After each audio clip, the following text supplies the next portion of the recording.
Welcome to the Hand Technique DVD. In this DVD we're going to get you started with the basic techniques we use when we're playing on the snare drum, and eventually we're going to look at how we can apply these techniques around the drum kit. It should be noted right from the start that there isn't just one snare drum technique. Okay, there's not one technique that rules all or that is better than all the others. There's many different ways that you can move the stick with different combinations of fingers, wrist and arm. Okay, we've got many different stick alignments from Germanic grip to French grip to American grip. We've got many different strokes from the rebound stroke to the wrist stroke to the molar technique and the push-pull technique. Okay, we've got all our different stick heights to get our different volumes, and we can use different combinations of fingers or wrist or arm to get different speeds.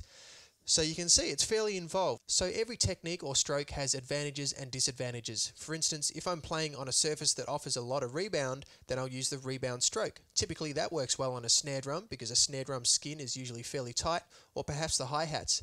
But the rebound technique doesn't necessarily work too well on a slackened floor tom skin, because on a slack floor tom skin there's not a lot of rebound, so we can't use that to its full advantage. We might want to use something else like the wrist stroke.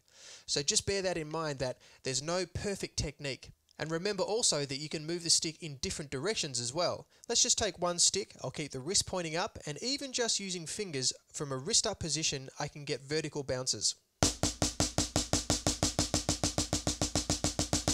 And same thing in this hand. But the fingers can also move the stick across the skin like that, across the drum, which if I was to rotate my wrist outwards so that my thumb was pointing up, would then give me vertical bounces.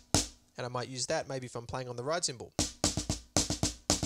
Okay, so there's many different ways that we can move the stick, and we can move it in different directions. Let's have a look at our basic techniques now. So first we'll look at gripping the stick. I generally grip my stick 1/3 of the way up from the back of the stick. That seems to be the perfect balance point for most sticks. Depending on the stick's length and weight, you might find that you need to grip the stick further forward or back, but generally round about 1/3 seems to be the perfect balance point for most sticks. That grip there is called the fulcrum, and that's where the stick pivots up and down from rebound strokes and other strokes.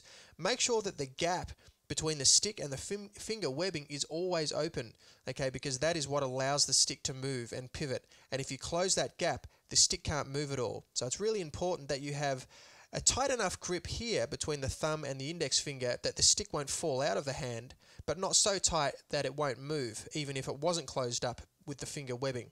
Now from there, the back 3 fingers come around and cradle the stick, like so. And the fingers quite often produce the stick's motion in a lot of strokes, particularly say the rebound stroke. You can see on the side angle there that the fingers are moving the stick. You can even just use the fingers if you like for an isolation exercise, and not even use the wrist or the arm. But generally we're always using some kind of combination of fingers, wrist and arm. So that is the basic grip. Just going back to the balance point of the stick for a second, you'll notice if I grip the stick too far forward and play a stroke, nothing much happens. And if I grip too far back, same thing. Okay, so we need to find that perfect balance point where the stick will bounce multiple times, even without us doing anything with the fingers or wrist. Okay, and then when you do add in the fingers, okay, you can just go all day with that one. So now that we understand how to grip our stick, let's have a look at our basic playing position. The first thing you want to do is just dangle your arms by your side, nice and relaxed. Quite often we store a lot of tension across our shoulders and up around our neck. You'll notice if you're ever playing heavy rock gigs, there can sometimes be a tendency to bring the shoulders forward and really tighten up here. Try and avoid that. You never want any tension across your body as you're playing the drum. The same thing applies. Sometimes you might find you're really tense in your forearm muscles, or sometimes people get a pain in their elbow as well. I used to get a lot of pain on the top of my hand. I had a really strange grip going on, practicing a lot, and kind of got a bit of RSI there. Just try and make sure that you're always really loose as you're playing, and that transfers not only from the snare drum but transfers onto the drum kit, because when we're playing the drums on the drum kit, drum set, we want to make sure that we have a real natural fluidity and finesse about our playing as we get around the kit. We want to aim for economy of motion, where we get the maximum result from our playing from the minimal effort, and we can't really do that if we're really tense. So once you're nice and relaxed, just pick the sticks up and place the stick tips in the center of the drum. From here you might be wondering, what kind of angle should the sticks be coming into the drum at? Should I be on a 90-degree angle? Should they be in the center? Should my wrist be up? Should my thumbs be up?